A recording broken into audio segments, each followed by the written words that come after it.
Bonjour tout le monde. Donc, je vais vous présenter la choline, ok, les sources nutritionnelles de la choline, également les rôles physiologiques de la choline. Déjà, la choline, c'est un nutriment qui est naturel, indispensable pour le fonctionnement du cerveau et pour le métabolisme et réactions métaboliques qui se passent au niveau du cerveau. Par exemple, il y a beaucoup de pathologies neurodégénératives, des maladies neurodégénératives. Ce sont des maladies qui n'ont jusqu'à présent qui n'ont pas de solution. Ok, là, ces maladies, il y a une dégénérescence ou bien la mort des neurones au niveau du système nerveux central. Je cite l'Alzheimer, la sclérose en plaques, Parkinson, etc. Donc, ces pathologies, parmi les causes, donc la théorie parmi les causes, c'est soit une carence en choline, soit un niveau très bas en choline. Donc, également, on va voir tout de suite que la choline, elle est indispensable pour le foie. Ok? Donc, juste pour le terme, choline, ça vient de chol. Choler signifie bile. Parce que la composition de la bile, on va trouver du cholestérol, des sels biliaires. Également, on va trouver la choline. Bien sûr, au niveau de la bile, il y a l'eau. Donc, la bile, elle est produite par le foie. Elle est stockée au niveau de la vésicule biliaire. Voilà. Donc, la choline, on peut synthétiser de la choline au niveau physiologique, ça veut dire au niveau du corps, à partir de l'éthanolamine. Éthanolamine, c'est un alcool. On voit bien ol, donc c'est un alcool. Donc, c'est juste une simple conversion. On pourra avoir la choline. Sinon, on va avoir une origine exogène, ça veut dire à partir de la nutrition, donc de l'alimentation. Voilà. On va voir tout de suite les sources alimentaires. OK? Donc, la choline, c'est un précurseur des phospholipides. Les phospholipides qu'on trouve sur les membranes des cellules. Bon, les phospholipides, il y en a plusieurs. Je vais citer juste quelques exemples. Il y a la phosphatidylcholine. Il y a également la phosphatidylsérine, la phosphatidylethanolamine. OK? Donc, la phosphatidylcholine, c'est du glycérol. La composition, c'est du glycérol avec deux acides gras, du phosphate, également une choline. OK? Donc, pour synthétiser un phospholipide qui va se trouver au niveau de la membrane d'une cellule, que ce soit la membrane plasmique ou d'autres membranes intracellulaires, les endomembranes, on a besoin de la choline. Voilà. Donc, c'est une composante principale des phospholipides. Également, elle est prédominante au niveau des membranes cellulaires. La choline, responsable du transport et du métabolisme des lipides et cholestérol, ça c'est sûr. Maintenant, s'il y a une baisse de la choline, il y a des lésions au niveau du foie. Également, on va voir au niveau des analyses une augmentation du taux des alates, aminoaspartate. OK? Également, baisse de choline, systématiquement une stéatose hépatique. Qu'est-ce qu'on entend par une stéatose? C'est une accumulation des lipides au niveau du foie. En fait, il y a plusieurs, j'ai écrit là la pathogenèse, donc il y a plusieurs maladies qui peuvent mener vers une stéatose. Je vais citer juste quelques pathologies. Il y a l'obésité. Il y a également un niveau très élevé de cholestérol et qui persiste dans le temps. Également, il y a le diabète. Il y a également l'hypertension artérielle, donc chronique bien sûr. Donc, toutes ces pathologies peuvent mener vers une stéatose, donc accumulation des lipides au niveau du foie. Voilà. Également, un apport très important de choline. Bien sûr, ça ne doit pas dépasser le seuil. Ça permet de baisser l'accumulation des lipides dans le foie. Parce que comme on vient de voir, La stéatose, c'est une accumulation des lipides dans le foie. Voilà, donc la choline va prévenir, va empêcher cette stéatose du foie. Voilà, il y a d'autres molécules chimiques qui ont la même action que la choline. Je cite l'inositol, la méthionine, la vitamine B12, l'acide folique. Ils ont une action comme la choline. Également, en association avec la choline, ils vont renforcer l'action de la choline. Voilà, donc la choline, ça baisse le risque des pathologies cérébrovasculaires.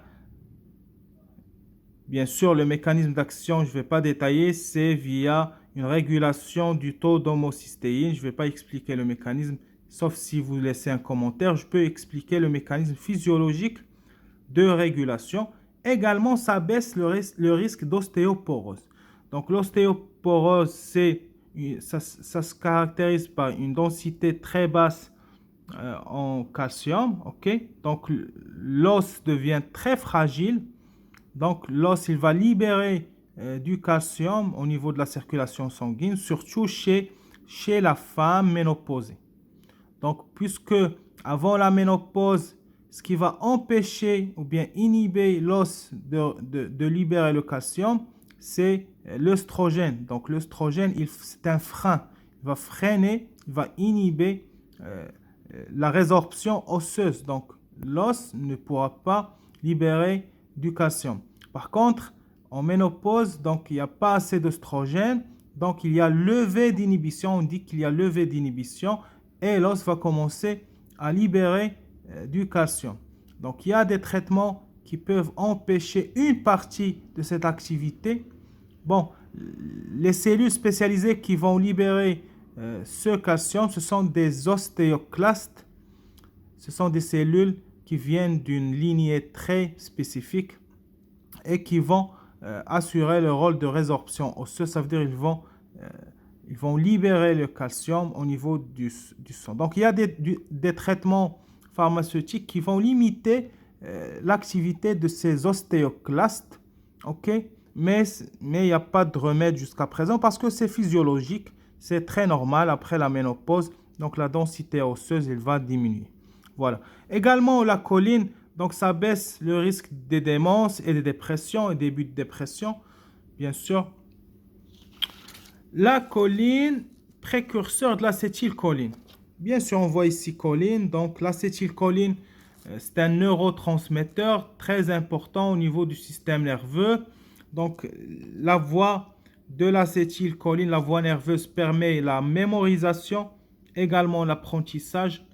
Donc, pour les enfants, il faut prendre des aliments riches en choline, surtout l'âge adulte, l'âge enfant. Donc, ça permet la mémorisation. Donc, l'aliment le plus riche en choline, c'est l'œuf, les œufs. La condition, c'est que ça doit être des œufs naturels. Les volailles, doivent être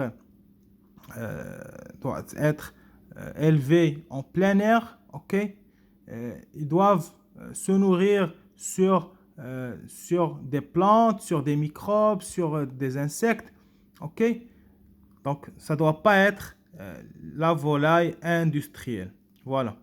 Également, les œufs industriels, ça contient un niveau moyen de choline, mais il y a d'autres éléments qui vont gêner la physiologie dans le corps. Je ferme la parenthèse. Donc, je disais, les œufs, c'est l'aliment le plus riche en choline. Donc, ici, la réaction, elle est simple. À partir de la choline, via une enzyme, c'est une estérase, on peut former de l'acétylcholine. Après l'acétylcholine, ce neurotransmetteur, ce médiateur chimique, il sera stocké au niveau des vésicules synaptiques entre des neurones, c'est la synapse. Voilà.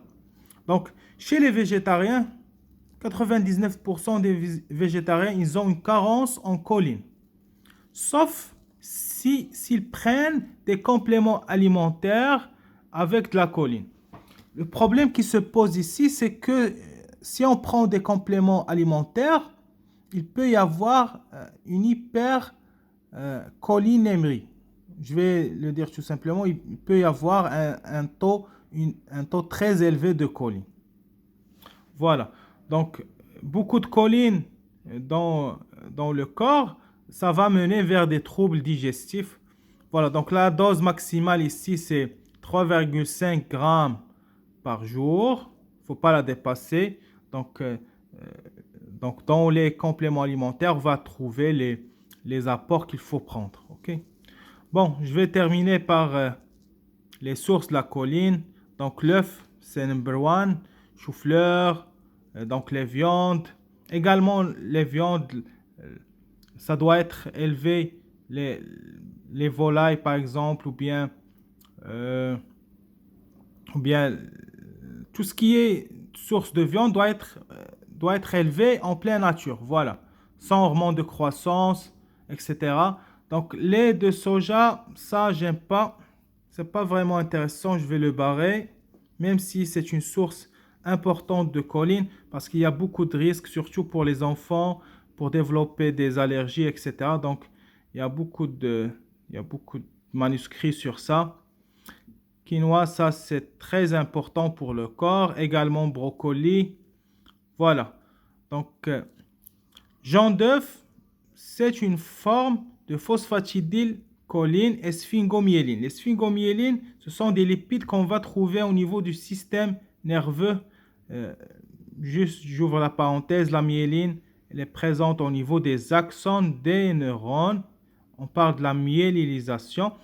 Il a un rôle dans la transmission nerveuse il a un rôle dans la vitesse de la transmission nerveuse, à peu près 100 mètres par seconde. Et il y a des nœuds qu'on appelle les nœuds de Ranvier au niveau de ces axones, là où il y a une conduction saltatoire du message nerveux grâce à des canaux Na+, K+.